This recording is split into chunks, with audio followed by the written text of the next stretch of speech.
2018 നെറ്റിനാണെന്ന് തോന്നുന്നു കൊമേഴ്സിന്റെ bank of Hindustan ചോദിച്ചു. പിന്നെ പ്രസിഡൻസി ബാങ്കിനെ പറ്റി സബ്സിഡറി ക്വസ്റ്റ്യൻ ഉണ്ടായിരുന്നു. Bank of Calcutta, bank of Bengal and bank of Bombay. ഇത് മൂന്നിനെ മെർജ് ചെയ്തുകൊണ്ടാണ് ഇമ്പീരിയൽ ബാങ്ക് ഓഫ് ഇന്ത്യ വന്നത് ഇൻ 1921.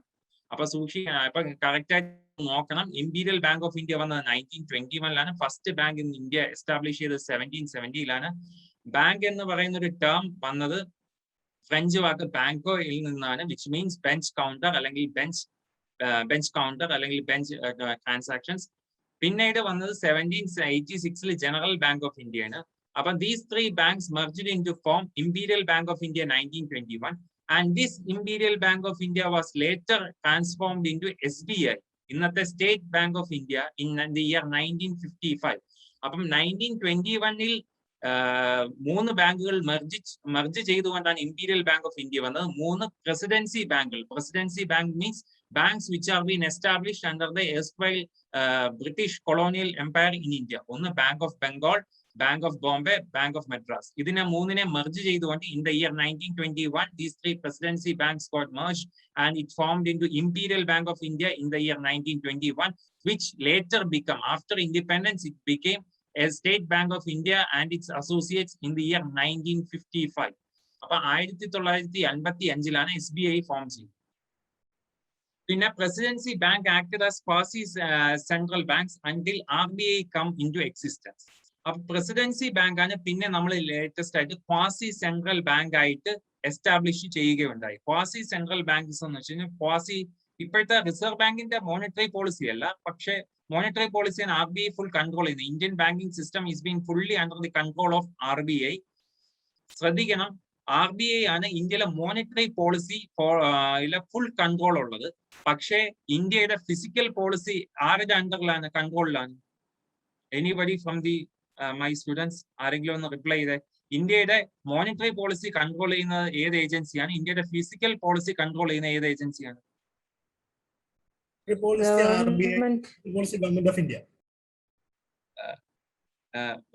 ജസ്റ്റ് ഒന്നുകൂടെ ഒന്ന് ക്ലാരിറ്റിക്ക് വേണ്ടിയിട്ട് ഒന്നുകൂടെ ചോദിക്കണം, ഒന്നുകൂടെ പറഞ്ഞേ. Monetary policy RBI, physical policy central government, union government. Okay okay okay. അപ്പം monetary policy is been regulated by Reserve Bank of India. ശ്രദ്ധിക്കണം, monetary policy is been regulated by Reserve Bank of India, but physical policy is been governed by the government of India under the ministry of finance. Physical policy എപ്പോഴും കൊണ്ടുവരുന്നത്, എപ്പോഴും regulate ചെയ്യുന്നത് India government ആണ്. Monetary പോളിസിയും physical പോളിസിയിലും ഏതൊക്കെ പോളിസികളാണ് വരുന്നതെന്നൊന്ന് പറയാൻ പറ്റുമോ? മോണിറ്ററി പോളിസിയിൽ ഏതൊക്കെ പോളിസി വരും? അല്ലെങ്കിൽ just physical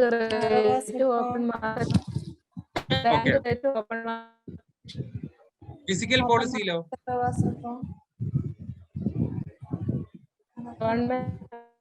okay, physical policy monetary policy എന്ന് പറഞ്ഞു കഴിഞ്ഞാൽ മോണിറ്ററി പോളിസി എന്ന് വെച്ചാൽ ഇന്ത്യയുടെ സാമ്പത്തിക രംഗത്തിന്റെ സാമ്പത്തിക കാര്യങ്ങൾ, അതായത് മോണിറ്ററി ധനകാര്യപരമായ കാര്യങ്ങൾ, ബാങ്കിങ് റെഗുലേഷൻസ് എല്ലാം വരുന്നത് physical പോളിസിയിലാണ്.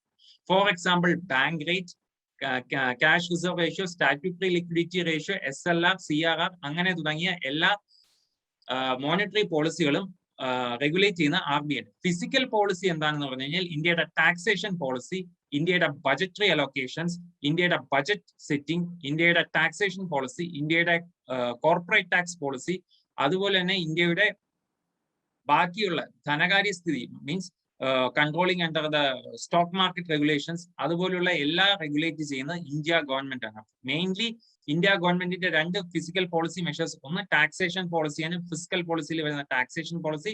Number 2 preparation of the budget and allocation of budgets.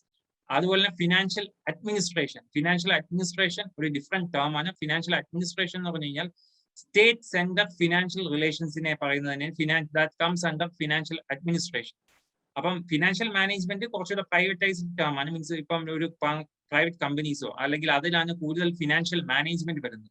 For example Infosys, TCS അല്ലെങ്കിൽ പല കമ്പനീസിന്റെ ഫിനാൻഷ്യൽ മാനേജ്മെന്റ് ആയിരിക്കും. പക്ഷേ financial administration mainly focuses on government to government transactions. For example Kerala government financial policies to the അല്ലെങ്കിൽ Kerala's budget, central government allocation of financial resources to the Kerala government. അപ്പൊ അതാണ്. അപ്പം physical policy is been controlled by, is been regulated by ആരാണ് physical policy regulate ചെയ്യുന്നത്? Government of India. Okay.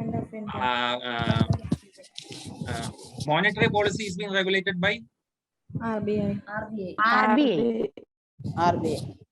RBI was formed under Hilton Young Commission in 1935 under the Reserve Bank of India Act 1935 അല്ല 1934 ആണ്. I am sorry.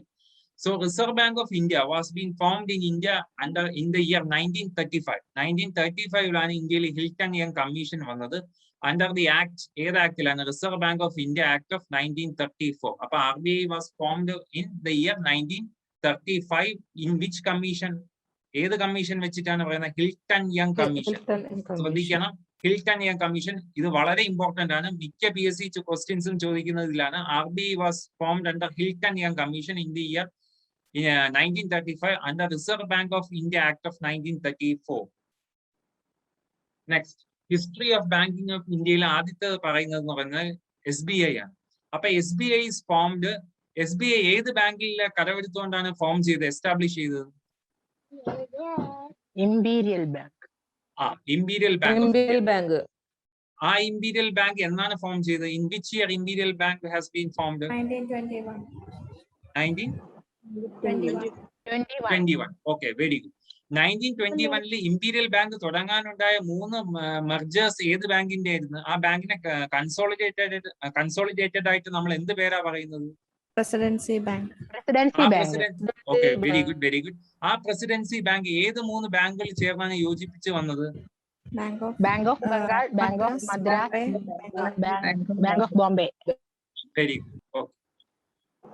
അപ്പം SBI in 1960 formed 8 associates bank under SBI Subsidiary Act of 1959. അപ്പം SBI 1955 വന്നു and it is the oldest and largest bank in India, also largest bank in subcontinent, in subcontinent, Asian subcontinent. അതായത് Pakistan, Bangladesh, Myanmar ആ ബാങ്കുകളിലെ ഏറ്റവും വെച്ചിട്ട് SBI ആണ് ഇപ്പോഴത്തെ latest ഏറ്റവും വലിയ ബാങ്ക്. ഓൾഡസ്റ്റും ലാർജസ്റ്റും തന്നെയാണ്. In the year 1960, under the State Bank of India Subsidiary Act of 1958, 8 associate banks were formed. 8 associate banks were formed. In the year 2017, April 1, every State Bank of Indian subsidiary banks got merged. അപ്പം 1955 State Bank of India വരികയുണ്ടായി. In the year 1960 subsidiary bank, State Bank of India Subsidiary Act 1959 8 subsidiary ബാങ്ക്സും വന്നു. പക്ഷേ ആ 8 subsidiary ബാങ്ക്സിനെ പറ്റി നമുക്ക് പഠിക്കാം. 2017 April 1 എല്ലാ സബ്സിഡറി ബാങ്ക്സും, SBIയുടെ എല്ലാ സബ്സിഡറി ബാങ്ക്സും മെർജ് ചെയ്തു. വീണ്ടും മെർജായിട്ട് ഒരു SBI എന്ന് പറയുന്ന വീണ്ടും ഒരു വലിയ ബാങ്ക് ആയിട്ട് മാറുകയുണ്ട്. ഓക്കെ, ഇനി next, Indian banking sector is mainly divided into 2. Indian banking sector എന്താണ്? is mainly divided into 2. First one എന്ന് പറഞ്ഞാൽ ഒന്ന് ഷെഡ്യൂൾഡ് ബാങ്കും 2 നോൺ ഷെഡ്യൂൾഡ് ബാങ്കും ആണ്. ഇനി നെക്സ്റ്റ് അത് നമുക്ക് പഠിക്കാം. SBI പറ്റി കുറച്ച് വാക്കുകളാണ് പറയുന്നത്. അപ്പൊ SBI നമ്മളെ മിക്കുള്ളവർക്കും SBIയിൽ അക്കൗണ്ട് കാണും. So SBI is an Indian multinational public sector bank and financial services statutory body headquartered in Mumbai, Maharashtra. അപ്പൊ SBIയുടെ ഹെഡ്ക്വാർട്ടേഴ്സ് എവിടെയാണ്? Mumbai, Maharashtra.